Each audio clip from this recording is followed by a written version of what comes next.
नमस्कार, मेघाज किचनमध्ये आज आपण रेशनच्या तांदळाच्या पिठाचे खिचे पापड बनवणार आहोत। हे पापड खूपच खुसखुशीत होतात। चला आपण रेसिपीला सुरुवात करू।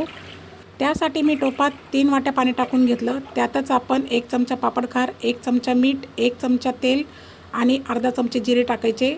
त्यातच आपण पाव चमचा हिंग टाकायचा। पाण्याला उकळी आली की लगेचच गॅस कमी करायचा। 2 वाट्या तांदळाचं पीठ टाकायचं आणि याप्रमाणे लाटण्याने खिशी घ्यायची। पीठ घट्टसर झालं की त्यावर झाकण ठेवायचं आणि 10 मिनिटे शिजवून घ्यायचं। 10 मिनिटानंतर पीठ छान शिजतं। पुन्हा एकजीव करायचं। याप्रमाणे गोळी झाली की गॅस बंद करायचा आणि झाकून ठेवायचं। गरम असतानाच पीठ एका पॉलिथिनवर काढायचं आणि पीठ पुन्हा झाकून ठेवायचं, म्हणजे थंड नाही होत। आता हे पीठ मळून मऊसर करायचं। मऊसर झालं की त्याचा एक गोळा घ्यायचा आणि छोटी लाटी बनवायची।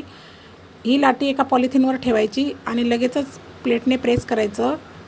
प्लेटने प्रेस केल्यानंतर पीठ याप्रमाणे बोटाने पसरवून घ्यायचं। गरम असल्यामुळे पटापट ते पसरलं जातं आणि छान पातळसर असा पापड तयार होतो।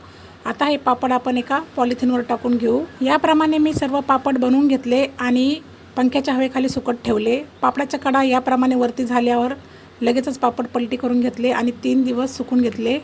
कडकडीत गरम तेलात तळून घ्यायचे। तिप्पट चौपट इतके फुलतात। पारंपरिक पद्धतीचे रेशनच्या तांदळाचे हे खिचे पापड आपल्याला नक्कीच आवडतील। नक्की ट्राय करा। धन्यवाद।